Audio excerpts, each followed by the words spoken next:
the best academy. Good evening everyone. Welcome back to Daily Current Affairs sessions of Harish Academy. Today we will discuss November 9th current affairs in detail. Today's first topic, BIMSTEC India Marine Research Network మొదటి ద్వైవార్షిక సమావేశం. BIMSTEC India Marine Research Network మొదటి ద్వైవార్షిక సమావేశం.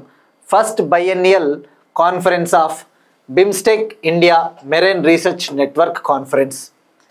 ఇది 2024లో Ministry of External Affairs ఏర్పాటు చేసిన ఒక ఇనిషియేటివ్ అని చెప్పవచ్చు.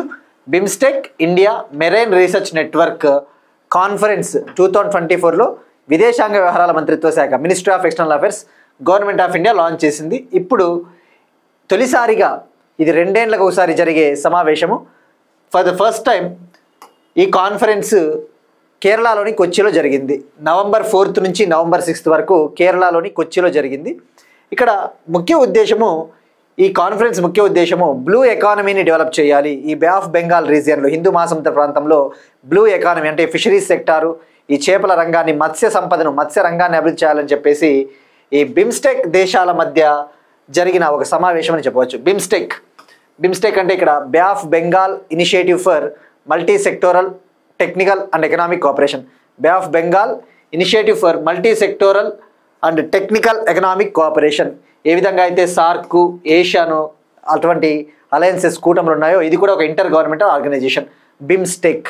ఇప్పుడు ఈ కాన్ఫరెన్స్ జరిగింది. సో ఇక్కడ గుర్తుపెట్టుకొచ్చింది ద్వైవార్షిక సమావేశం అంటే బైఎన్నియల్ 2 ఏళ్లకు ఒకసారి జరిగే కాన్ఫరెన్స్. ఇక బిమ్స్టెక్ విషయానికి వస్తే ఇది 1997లో ఏర్పాటైంది. 1997లో బ్యాంకాక్ డిక్లరేషన్ ద్వారా రీసెంట్గా ప్రైమ్ మినిస్టర్ నరేంద్ర మోడీ గారు ఏప్రిల్ 2025లో 6th బిమ్స్టెక్ సదస్సుకు కూడా అటెండ్ అయ్యారు. 6th బిమ్స్టెక్ సదస్సు ఎక్కడ జరిగింది? థాయిలాండ్లోని బ్యాంకాక్లో ఏప్రిల్ 2025లో జరిగింది. ఏప్రిల్ 2025లో ఆ బిమ్స్టెక్ సదస్సు ముగిసిన తర్వాత ప్రైమ్ మినిస్టర్ నరేంద్ర మోడీ గారు శ్రీలంక టూర్కి వెళ్ళడము, అక్కడ శ్రీలంక దేశ అత్యున్నత పౌర పురస్కారం Sri Lanka's highest civilian award Modi గారికి ఇవ్వడము అవన్నీ జరిగాయి. సో ఇక్కడ బిమ్స్టెక్ 1997లో ఏర్పాటైంది బ్యాంకాక్ డిక్లరేషన్ ద్వారా. బ్యాంకాక్ డిక్లరేషన్ ఇది ఏర్పాటైనప్పుడు ఫస్ట్ ఓన్లీ 4 కంట్రీసే ఉండేవి: Bangladesh, India, Sri Lanka, Thailand. First ఏర్పాటైనప్పుడు initially founding members are 4 countries: Bangladesh, India, Sri Lanka, Thailand. ఆ తర్వాత 1997లో మ్యాన్మార్ జాయిన్ అయింది. మ్యాన్మార్ జాయిన్ అయిన తర్వాత ఇట్ బికేమ్ బిమ్స్టెక్. 2004లో భూటాను, నేపాల్ జాయిన్ అయ్యాయి. సో ఓవరాల్గా ఇప్పుడు 7 కంట్రీస్ ఉన్నాయి. ఏవేవి అంటే Bangladesh, India, Sri Lanka, Thailand, Myanmar, Nepal, Bhutan. So Nepal, Bhutan 2004లో జరిగాయి. దీని హెడ్ క్వార్టర్స్ ఢాకా. ఆ విషయం గుర్తుపెట్టుకోండి. బిమ్స్టెక్ హెడ్ క్వార్టర్స్ ప్రధాన కార్యాలయం Dhaka, Bangladesh. So BIMSTEC India marine research network మొదటి ద్వైవార్షిక సమావేశం. మరి ఈ సమావేశంలో భాగంగా ఏం చేయబోతున్నారు, ఏ విధంగా బ్లూ ఎకానమీ డెవలప్ చేయబోతున్నారంటే ఈ బిమ్స్టెక్ దేశాల మధ్య, ముఖ్యంగా ఈ బిమ్స్టెక్ దేశాలలో ఉన్న రీసెర్చ్ ఇన్స్టిట్యూషన్స్, ఈ పరిశోధనా సంస్థలు బ్లూ ఎకానమీని డెవలప్ చేయడం కోసము ఈ పరిశోధనా సంస్థలు పరస్పరం సహకరించుకుంటాయి. They will cooperate. Next one, వలస రాజ్యాల కాలం నాటి ఆస్తి చట్టాల సంస్కరణ. ఇక్కడ సుప్రీంకోర్టు లా కమిషన్ ఆఫ్ ఇండియాకి కొన్ని డైరెక్షన్స్ జారీ చేసింది. ముఖ్యంగా ఈ కొలోనియల్ ఎరా కాలం నాటి, ఈ బ్రిటిష్ కాలం నాటి ఆస్తి హక్కులకు సంబంధించిన చట్టాలు ఏవైతే ఉన్నాయో ఆ ఆస్తి చట్టాలకు అమెండ్మెంట్స్, సంస్కరణలు తీసుకురావాల్సిన అవసరం ఉంది, రీఫార్మ్స్ చేయాల్సిన అవసరం ఉంది. ఎందుకంటే ఇండియాలో ప్రజెంట్ ఈ సివిల్ డిస్ప్యూట్స్ అనేవి, ముఖ్యంగా ఈ ప్రాపర్టీ డిస్ప్యూట్స్ అనేవి చాలా ఎక్కువగా ఉన్నాయి. ఇండియాలో నమోదవుతా ఉన్న సివిల్ లిటిగేషన్స్ ఏవైతే ఉంటాయో, పౌర వ్యాజ్యాలు, ఈ కోర్టులలో కేసులు పడతా ఉంటాయి కదా, అటువంటి సివిల్ లిటిగేషన్స్లలో 66% ప్రాపర్టీ డిస్ప్యూట్సే ఉన్నాయి. ఈ ఆస్తి వివాదాలే భారతదేశంలో నమోదవుతా ఉన్న ఈ సివిల్ లిటిగేషన్స్, పౌర వ్యాజ్యాలలో కనీసం 66% ఆస్తి హక్కులకు సంబంధించిన ఆస్తి వివాదాలు, ప్రాపర్టీ డిస్ప్యూట్సే ఉన్నాయి. దీనికి కారణము ఈ బ్రిటిష్ కాలం నాటి చట్టాలు ఏవైతే ఉన్నాయో, ఉదాహరణకు ట్రాన్స్ఫర్ ఆఫ్ ప్రాపర్టీ యాక్ట్ 1882, కొన్ని చట్టాలు, బ్రిటిష్ కాలం నాటి చట్టాలలో లూప్ హోల్స్ ఉన్నాయి, కొన్ని లోపాలు ఉన్నాయి. ఏంటివంటే మీరు ఇప్పుడు అబ్జర్వ్ చేస్తే ఇండియాలో మనకి ఏదైనా ఒక ల్యాండ్ ఉంది అనుకోండి, మన ఆస్తి, ఆ ఆస్తిని సంబంధించి ఏదైనా ఒక భూమి వేరే వాళ్ళ నుంచి కొన్నప్పుడు ఆ భూమిని రిజిస్టర్ చేయించుకోవాలన్నా కూడా ఆ రిజిస్ట్రేషన్ ప్రాసెస్ అనేది చాలా కాంప్లెక్స్గా ఉంటుంది, చాలా కఠినతరంగా ఉంటుంది. స్టాంప్ డ్యూటీలు ఎక్కువగా ఉంటాయి, రిజిస్ట్రేషన్ ఫీలు ఇష్టానుసారం తీసుకుంటారు. ఏదైనా సబ్ రిజిస్ట్రార్ ఆఫీస్కి పోతే ఇక లెక్కలేనంత డబ్బులు ఇష్టానుసారము ఇష్టానుసారము డబ్బులు వసూలు చేస్తూ ఉంటారు. సో ఈ కాంటెక్స్ట్లో ఈ ముఖ్యంగా ఫేక్ డాక్యుమెంటేషన్ ప్రాసెస్ కావచ్చు, ఆ ఆస్తి ఏదైనా కొన్నా కూడా సరైన ధృవీకరణ పత్రాలు ఉండవు, ఫేక్ డాక్యుమెంట్స్ ఉంటాయి. ల్యాండ్ ఎంక్రోచ్మెంట్స్, ఒకవేళ ఆస్తిని కొన్నా కూడా భూ కబ్జాలు, ఓనర్ ఎవరో ఉంటారు కానీ వేరే వాళ్ళు అమ్మి ఉంటారు. సో ఆ ఫేక్ డాక్యుమెంటేషన్ కావచ్చు, ల్యాండ్ ఎంక్రోచ్మెంట్స్, ఆ వెరిఫికేషన్ ప్రాసెస్ అనేది డిలే అవుతూ ఉంటుంది. ఈ యొక్క ధృవీకరణ ప్రాసెస్ అనేది అంత ఆలస్యం అవుతూ ఉంటుంది. సో వీటన్నిటికీ కారణము ఈ బ్రిటిష్ కాలం నాటి చట్టాలు ఏవైతే ఉన్నాయో ఆ చట్టాల్లో ఉన్న లోపాలు. ముఖ్యంగా సబ్ రిజిస్ట్రార్ ఆఫీసులకు పోతే అక్కడ రెడ్ టేపిజం ఎక్కువగా ఉంటుంది. రెడ్ టేపిజం అంటే ఏంటి? అవినీతి, లంచాలు ఇవ్వనిది పనులు జరగవు. సో ఈ కాంటెక్స్ట్లో ప్రజలు సఫర్ అవుతూ ఉన్నారు, అసలు ఒక ప్రాపర్టీని అమ్మాలన్నా కొనాలన్నా చాలా ఇబ్బందిగా ఫీల్ అవుతూ ఉన్నారు అని చెప్పేసి లా కమిషన్ ఆఫ్ ఇండియాకి ఒక రిపోర్ట్ తయారు చేయండి.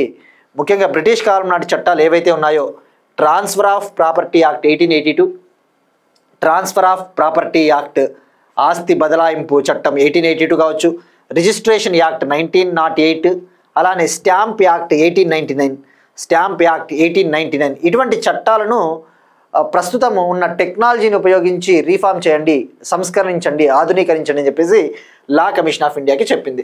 మరి ఇక్కడ గుర్తు చేసుకోవాల్సినది ఇమ్మీడియట్గా, ఇండియాలో ల్యాండ్ అనేది స్టేట్ సబ్జెక్టు. షెడ్యూల్ 7లో, ఇండియన్ కాన్స్టిట్యూషన్లో షెడ్యూల్ 7లో ల్యాండ్ అనేది స్టేట్ సబ్జెక్ట్. అంటే ఏంటి? ల్యాండ్కి సంబంధించిన చట్టాలు రాష్ట్ర ప్రభుత్వాలు చేయవచ్చు. బట్ ఈ ల్యాండ్ అనేది ఇప్పుడు స్టేట్ సబ్జెక్ట్ అవ్వడం వల్ల ఒక్కో రాష్ట్రంలో ఒక్కోలా ఉంటుంది రిజిస్ట్రేషన్ ప్రాసెస్. ఈ ల్యాండ్ రిజిస్ట్రేషన్ ప్రాసెస్ అనేది ఒక్కో రాష్ట్రంలో ఒక్కోలా ఉంటుంది. ఎందుకంటే ల్యాండ్ అనేది స్టేట్ సబ్జెక్ట్ కాబట్టి ఒక్కో రాష్ట్రం ఒక్కోలాగా సవరణలు, ఒక్కో రాష్ట్రం ఒక్కోలాగా చట్టాలు చేస్తూ ఉంటుంది. సో ఈ కాంటెక్స్లో తెలుసుకోవాల్సింది రైట్ టు ప్రాపర్టీ గురించి. Right to property, right to property. నిన్న మనము రైట్ టు ఓట్ గురించి డిస్కస్ చేసుకున్నాం. రైట్ టు ఓట్ అనేది statutory right.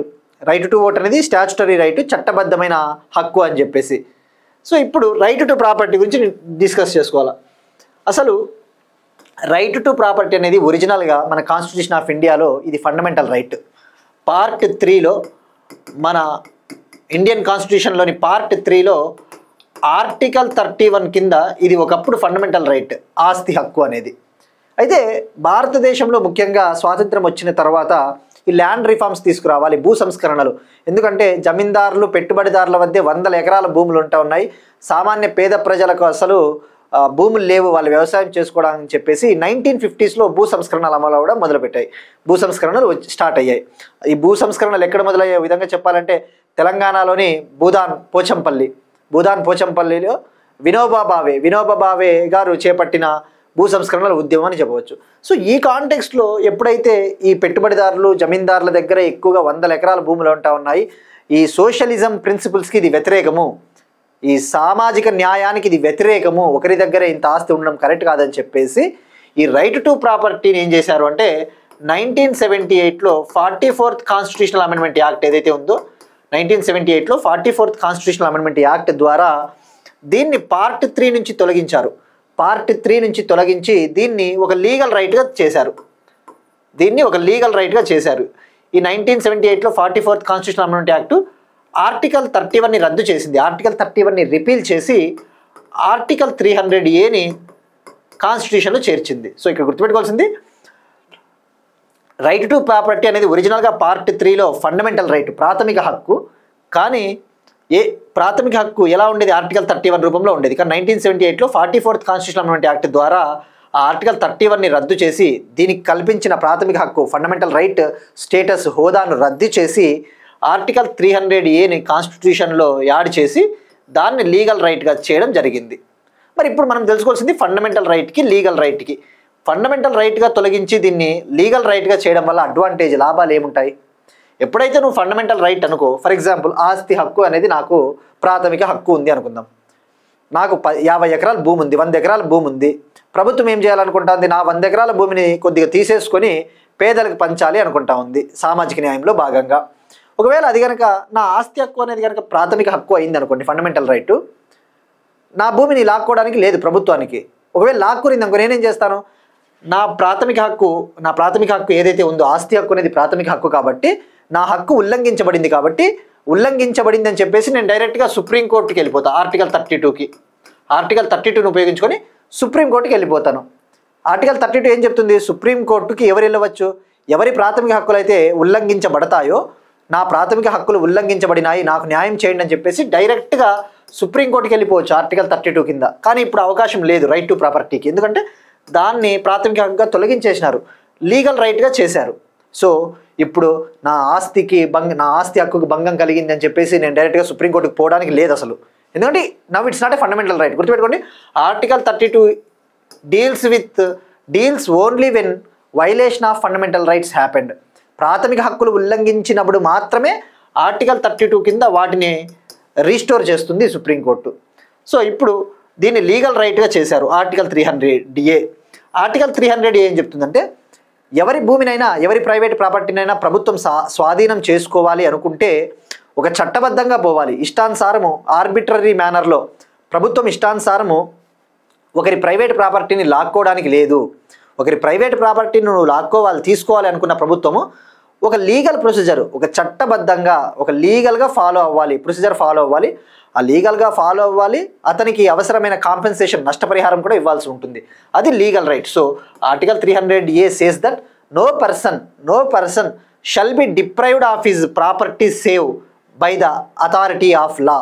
No property shall be deprived by the authority of law. అంటే ప్రభుత్వం ఇష్టానుసారం లాక్కోవడానికి లేదు, కేవలం లీగల్ ప్రొసీజర్ ద్వారా వెళ్ళినప్పుడు మాత్రమే ప్రభుత్వం స్వాధీనం చేసుకోవచ్చు. So legal right. ఇక్కడ మరి లీగల్ రైట్ అంటే ఇది ఒక రకమైన స్టాచ్యుటరీ రైట్ అని కూడా చెప్పవచ్చు. జనరల్గా రైట్స్ మనం డిస్కస్ చేసుకున్నాం. న్యాచురల్ రైట్స్ నిన్న తెలుసుకున్నాం. న్యాచురల్ రైట్స్ అంటే జనరల్గా సహజ సిద్ధమైన హక్కులు, రైట్ టు లైఫ్, ఇవన్నీ బేసిక్ హ్యూమన్ రైట్స్ని న్యాచురల్ రైట్స్ అంటారు. ఇక ఈ కాన్స్టిట్యూషనల్ రైట్స్ ఏవైతే ఉంటాయో, ఫండమెంటల్ రైట్స్ పార్ట్ 3 కదా మనకి, ఫండమెంటల్ రైట్స్ పార్ట్ 3. మరి ఫండమెంటల్ రైట్స్ అనేవి కాన్స్టిట్యూషనల్ రైట్స్ అంటే, ఫండమెంటల్ రైట్స్ కూడా ఒక విధమైన రాజ్యాంగబద్ధమైన హక్కులే, ఎందుకంటే రాజ్యాంగంలో ఉన్నాయి. కానీ జనరల్గా కాన్స్టిట్యూషనల్ రైట్స్ అంటే పార్ట్ 3 బయట ఉన్నవి, అంటే ఫండమెంటల్ రైట్స్ కాకోకుండా out side of the part 3 of the constitution can be called them as a constitutional rights అంటారు. అంటే ఫండమెంటల్ రైట్స్ కాకోకుండా పార్ట్ 3 బయట ఉన్న వాటిని కాన్స్టిట్యూషనల్ రైట్స్గా అభివర్ణిస్తారు. బట్ సమ్టైమ్స్ ఫండమెంటల్ రైట్స్ను కూడా కాన్స్టిట్యూషనల్ రైట్స్గానే భావిస్తారు, ఎందుకంటే కాన్స్టిట్యూషన్లో భాగం కాబట్టి. సో ఇవన్నీ కూడా కొద్దిగా కన్ఫ్యూజింగ్గా ఉంటాయి, but be careful. So legal rights కూడా ఒక విధంగా స్టాచ్యుటరీ రైట్స్ అని చెప్పవచ్చు. సో ఇప్పుడు ఇది రైట్ టు ప్రాపర్టీ అనేది లీగల్ రైట్. సో ఇది 1978 44th కాన్స్టిట్యూషన్ ఉండే లీగల్ రైట్. మరి ఇప్పుడు ఆర్టికల్ 31ని రద్దు చేసి దీన్ని ఏ పార్ట్లోకి జాయిన్ చేశారంటే పార్ట్ 12 ఆఫ్ ద కాన్స్టిట్యూషన్లోకి ఈ రైట్ టు ప్రాపర్టీని జాయిన్ చేయడం జరిగింది. పార్ట్ 12లోకి ఆర్టికల్ 300Aని జాయిన్ చేయడం జరిగింది. సో ఇప్పుడు సుప్రీంకోర్టు ఈ బ్రిటిష్ కాలం నాటి ఆస్తి చట్టాల సంస్కరణలు తీసుకురావాలి, ముఖ్యంగా ఈ ప్రాపర్టీ డిస్ప్యూట్స్ని, ఆస్తి వివాదాలని పరిష్కరించాలి, ఈ ప్రాపర్టీ డాక్యుమెంట్స్ని పర్ఫెక్ట్గా, ట్రాన్స్పరెంట్గా, భద్రతగా ఉంచాలి అంటే బ్లాక్ చైన్ టెక్నాలజీని వాడండి అని చెప్పేసి సుప్రీంకోర్టు గవర్నమెంట్ ఆఫ్ ఇండియాకి చెప్పింది. సో ఏం టెక్నాలజీ? బ్లాక్ చైన్ టెక్నాలజీ ఎక్కువగా బ్యాంకింగ్ సెక్టర్లో యూజ్ చేస్తూ ఉంటారు. ఈ సైబర్ భద్రత కోసం బ్లాక్ చైన్ టెక్నాలజీ అంత secure and safe and efficient. So ఇది రైట్ టు ప్రాపర్టీ. సో ఇక్కడ గుర్తుపెట్టుకోండి, right to property it's a legal right. ఒక విధంగా కాన్స్టిట్యూషనల్ రైట్ అని కూడా చెప్పవచ్చు రైట్ టు ప్రాపర్టీని, ఎందుకంటే కాన్స్టిట్యూషన్లో చేర్చారు కాబట్టి. నెక్స్ట్ వన్, మత మార్పిడి చేసుకున్న దళితులకు ఎస్సీ హోదాను పరిశీలించే కమిషన్ పదవీకాలం 6 నెలలు పొడిగింపు.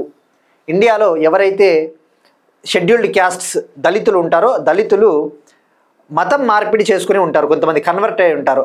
ఆ కన్వర్ట్ అయిన దళితులకు ఈ ఎస్సీ హోదాను ఇవ్వాలా వద్దా అని చెప్పేసి పరిశీలించడం కోసము 2022 అక్టోబర్లో గవర్నమెంట్ ఆఫ్ ఇండియా ఒక కమిషన్ వేసింది, జస్టిస్ కేజీ బాలకృష్ణన్ కమిషన్.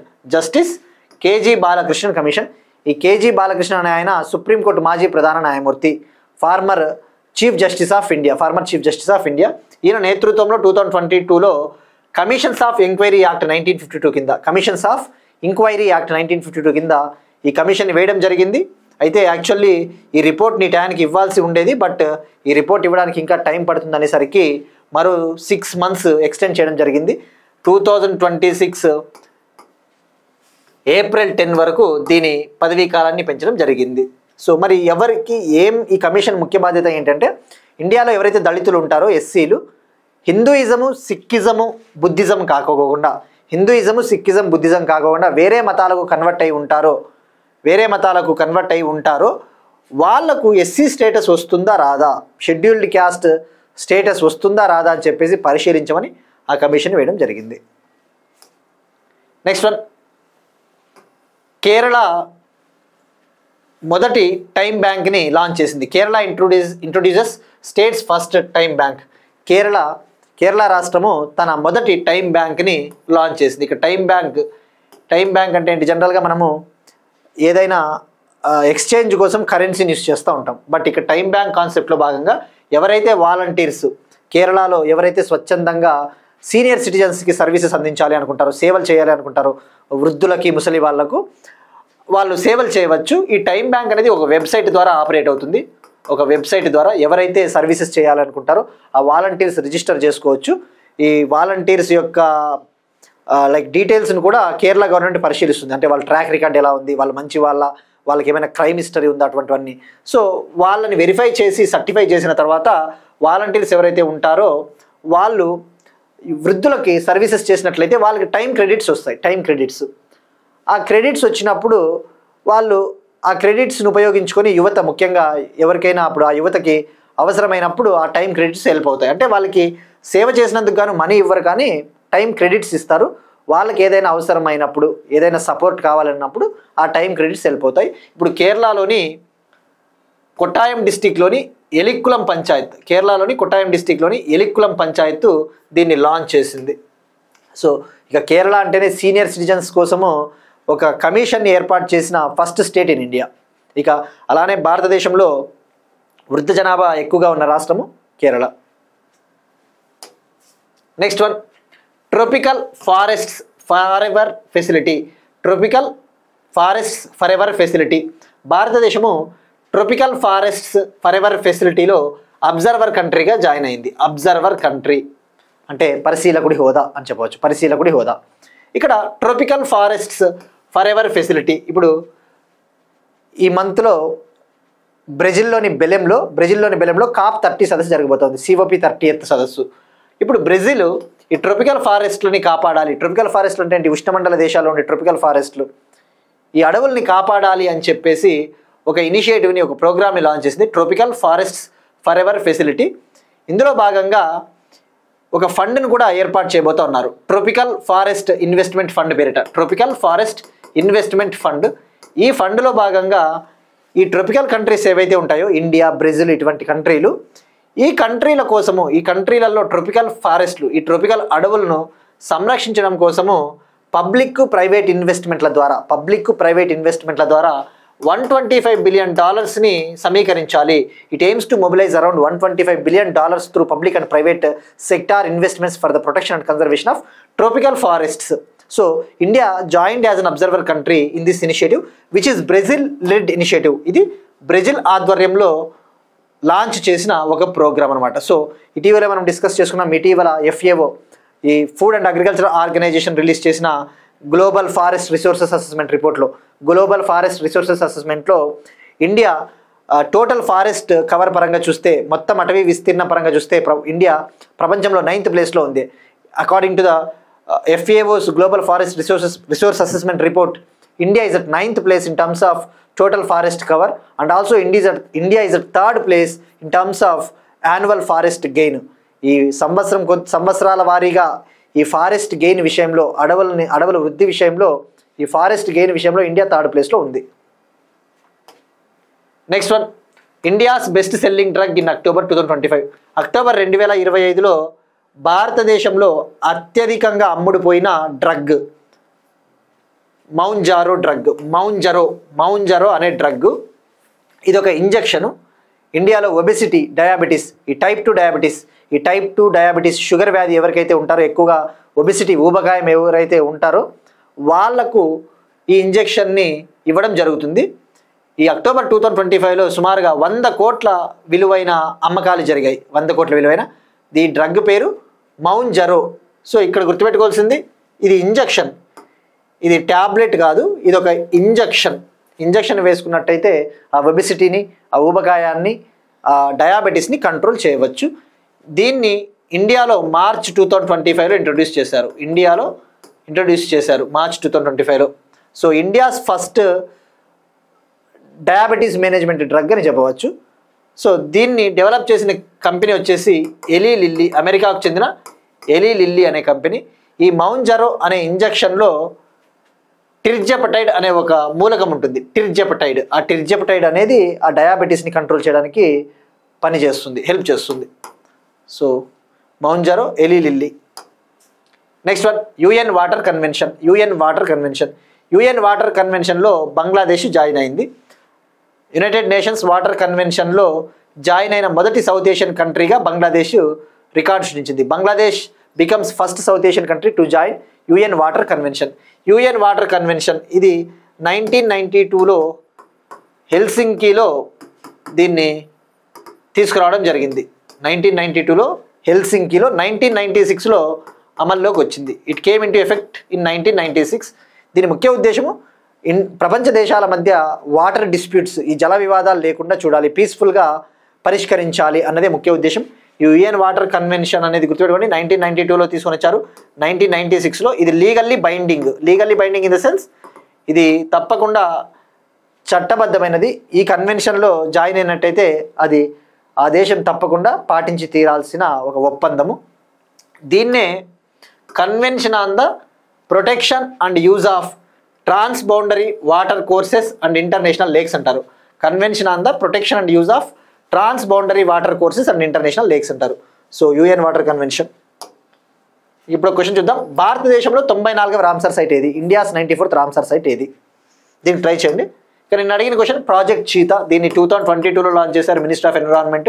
దీని కింద 2022లో 8 చీతాస్ని నమీబియా నుంచి తీసుకొని వచ్చారు. 2023లో 12 చీతాస్ని సౌత్ ఆఫ్రికా నుంచి తీసుకొని వచ్చారు.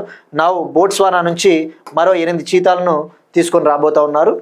African cheetah IUCN status vulnerable. ఇండియాలో చీతాలకి 3 ఆవాస కేంద్రాలు ఉన్నాయి, 3 ఆవాస స్థలాలు. ఒకటి Kuno national park Madhya Pradesh, next one వచ్చేసి Gandhi Sagar wild life sanctuary Madhya Pradesh, మరొకటి వచ్చేసి Nauradehi wild life sanctuary Madhya Pradesh. Next one, Abraham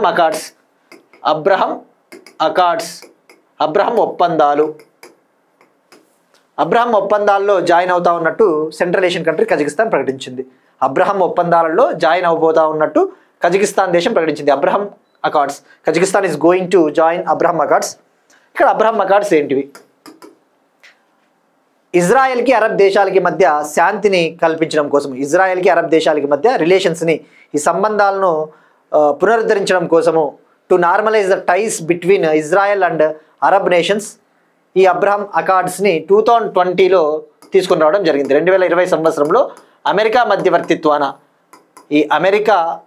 మధ్యవర్తిత్వాన అంటే these deals are mediated by America, launched in 2020 to normalise the relations between Israel and Arab nations.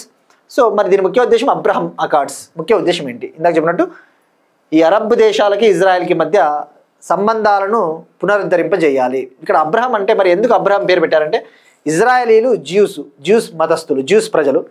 ఈ అరబ్ దేశాలలో ఉండేవాళ్ళు ఎక్కువగా Muslims. ఈ juice అరబ్బులు common యాన్సెస్టర్గా అబ్రహంని పిలుస్తారు. అంటే ఈ జ్యూస్ కావచ్చు, అరబ్బులు కావచ్చు, వాళ్ళ యొక్క పూర్వీకుడిగా అబ్రహంని కొలుస్తారనమాట. సో అందుకు అబ్రహం అకార్డ్స్. మరి 2020లో లాంచ్ చేశారు. ఈ అకార్డ్స్లో ఇప్పటి వరకు ఏ దేశాలు జాయిన్ అయ్యాయి అంటే యుఏఈ, బహ్రెయిన్, మొరాకో, సూడాన్. ఈ అబ్రహం ఒప్పందాలలో UAE, Bahrain, Morocco, Sudan versus ఇజ్రాయెల్తో సంబంధాల పునరుద్ధరణ కోసము ఈ ఒప్పందాల్లో యుఏఈ జాయిన్ అయింది, బహ్రెయిన్ జాయిన్ అయింది, మొరాకో జాయిన్ అయింది, సూడాన్ కూడా జాయిన్ అయింది. బట్ సూడాన్ జాయిన్ అయినప్పటికీ ఇంకా రిలేషన్స్ అనేవి పూర్తి స్థాయిలో నార్మలైజ్ అవ్వలేదు. ఎందుకంటే సూడాన్లో ప్రస్తుతము కొద్దిగా పొలిటికల్ ఇన్స్టెబిలిటీ ఉంది, రాజకీయ అనిశ్చితి. సో ఇప్పుడు కజకిస్తాన్ ఇందులో జాయిన్ కాబోతున్నట్టు ప్రకటించింది. నెక్స్ట్ వన్, 15 ఏళ్లలోపు చిల్డ్రన్కి సోషల్ మీడియాని బ్యాన్ చేయనున్నట్టు ప్రకటించిన డెన్మార్క్. 15 years లోపు చిల్డ్రన్కి social media like Instagram, TikTok ఇటువంటి వాటిని బ్యాన్ చేయాలి. అటువంటి చిల్డ్రన్కి 15 ఏళ్లలోపు ఉన్న చిల్డ్రన్కి ఈ సోషల్ మీడియాని అందుబాటులో ఉంచకూడదని చెప్పేసి డెన్మార్క్ ప్లాన్ చేస్తూ ఉంది. ఆల్రెడీ లాస్ట్ ఇయర్ ఆస్ట్రేలియా 16 ఏళ్లలోపు చిల్డ్రన్కి సోషల్ మీడియా అకౌంట్స్ని బ్యాన్ చేసింది. అంటే 16 ఏళ్లలోపు ఉన్న చిల్డ్రన్ ఆస్ట్రేలియాలో సోషల్ మీడియా అకౌంట్స్ని క్రియేట్ చేసుకోవడానికి లేదు. ఇప్పుడు డెన్మార్క్ కూడా 15 ఏళ్లలోపు ఉన్న చిల్డ్రన్ సోషల్ మీడియా అకౌంట్స్ని క్రియేట్ చేసుకోవడానికి లేకపోకుండా ఒక చట్టాన్ని తేబోతా ఉంది. బట్ ఇక్కడ ఒక ఎక్సెప్షన్ ఉంది. పేరెంట్స్ అనుమతి ఉంటే, తల్లిదండ్రుల అనుమతి ఉంటే 13 నుంచి 14 ఏళ్ళ వయసు ఉన్న చిన్నపిల్లలు అకౌంట్స్ క్రియేట్ చేసుకోవచ్చట విత్ పేరెంటల్ అప్రూవల్. ఇక టిక్టాక్ విషయానికి వస్తే, టిక్టాక్ అనేది కూడా ఇది ఒక సోషల్ మీడియా ప్లాట్ఫామ్ కదా. ఈ టిక్టాక్ యాక్చువల్లీ చైనాకు చెందిన కంపెనీ. బట్ రీసెంట్గా డొనాల్డ్ ట్రంప్ చైనా ప్రెసిడెంట్ జిన్పింగ్తో ఒక డీల్ కుదుర్చుకున్నారు, టిక్టాక్ సంబంధించి ఒక డీల్. ఆ టిక్టాక్ డీల్లో భాగంగా ఇప్పుడు ఆ టిక్టాక్ ఓనర్షిప్ రైట్స్ అమెరికాకు వెళ్ళినాయి. TikTok ownership rights now granted to America as part of the deal reached between Donald Trump and Chinese president. Next one, Christmas ఐలాండ్లో గూగుల్ ఒక ఆర్టిఫిషియల్ ఇంటెలిజెన్స్ డేటా సెంటర్ని నిర్మించాలని చెప్పేసి ప్లాన్ చేస్తోంది.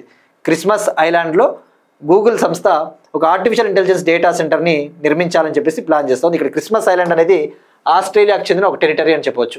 ఆస్ట్రేలియా కంట్రోల్లో ఉన్న ఒక భూభాగము, ఇది ఒక ద్వీపము. ఇక్కడ మీరు అబ్జర్వ్ చేస్తే ఇక్కడ ఇండోనేషియా ఉంది, క్రిస్మస్ ఐలాండ్. దీనికి సంబంధించి గూగుల్ ఒక క్లౌడ్ డీల్ని ఆస్ట్రేలియాకు చెందిన డిపార్ట్మెంట్ ఆఫ్ డిఫెన్స్తో ఒప్పందం కుదుర్చుకునింది. గూగుల్ ఆస్ట్రేలియాకు చెందిన డిపార్ట్మెంట్ ఆఫ్ డిఫెన్స్తో ఒక ఒప్పందం కూడా కుదుర్చుకునింది. మరి ఈ ఏఐ డేటా సెంటర్ వల్ల లాభం ఏంటి అంటే, ముఖ్యంగా ఇండియన్ ఓషన్ రీజన్లో, ఆ పసిఫిక్ ప్రాంతంలో ఈ ఆస్ట్రేలియన్ డిఫెన్స్ ఫోర్సెస్కి అవసరమైన టెక్నాలజీ సర్వీసెస్ని అందిస్తుంది. Next one, Hurun India philanthropy list 2025. Hurun India philanthropy list 2025ని రిలీజ్ చేసింది. ఫిలాంథ్రోపీ అంటే ఎవరైతే దాన స్వభావం కలిగి ఉన్న వాళ్ళు, దాతృత్వ స్వభావం కలిగిన వాళ్ళు. ఇండియాలో హురూన్ ఇండియా ఫిలాంథ్రపీ లిస్ట్ 2025 ప్రకారము HCL technology founder Shiv Nadar టాప్లో నిలిచాడు. HCL technology founder Shiv Nadar 2024-25 financial ఇయర్లో 2024-25 ఆర్థిక సంవత్సరంలో 2708 crore డొనేట్ చేశారు. HCL technology founder Shiv Nadar and his family 2024-25 ఆర్థిక సంవత్సరంలో 2708 కోట్లు దానం చేసి భారతదేశంలోనే అత్యంత దాతృత్వ స్వభావం కలిగిన కుటుంబంగా ఈ కుటుంబం నిలిచింది. India's most generous person Shiv Nadar. ఇది 12th ఎడిషన్ని హురూన్ ఇండియా రిలీజ్ చేసింది.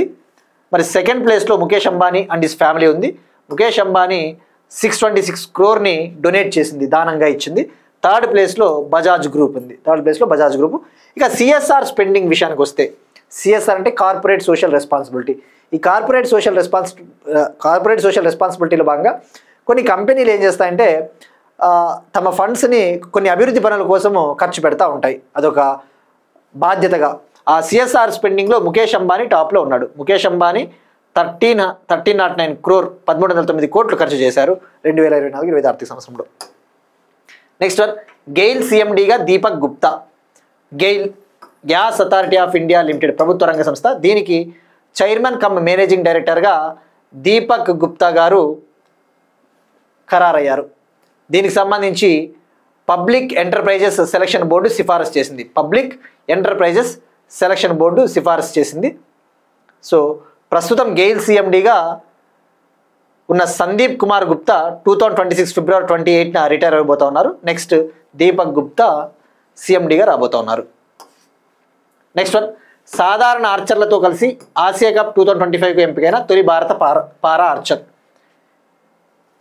శీతల్ దేవి రికార్డు సృష్టించింది. ఈమె ఇండియన్ పారా ఆర్చరు అంటే ఈమె వైకల్యంతో ఉన్నప్పటికీ గేమ్స్ ఆడే ఎబిలిటీ ఉన్న ప్లేయర్, పారా ఆర్చర్, వికలాంగ క్రీడాకారిణి శీతల్ దేవి. ఈమె జమ్మూ అండ్ కాశ్మీర్కి చెందిన ఆమె. ఈమె రికార్డు సృష్టించింది. ఏం రికార్డ్ అంటే, సాధారణ ఆర్చర్లు అంటే ఏంటి? సాధారణ ఆర్చర్లు అంటే ఏబుల్డ్ బాడీ టీమ్, అంటే పర్ఫెక్ట్గా ఉన్న ఆర్చర్లతో కలిసి ఏషియా కప్ 2025 ఆర్చరీ టోర్నమెంట్కు ఎంపికైన ఫస్ట్ ఇండియన్ పారా ఆర్చర్గా రికార్డు సృష్టించింది.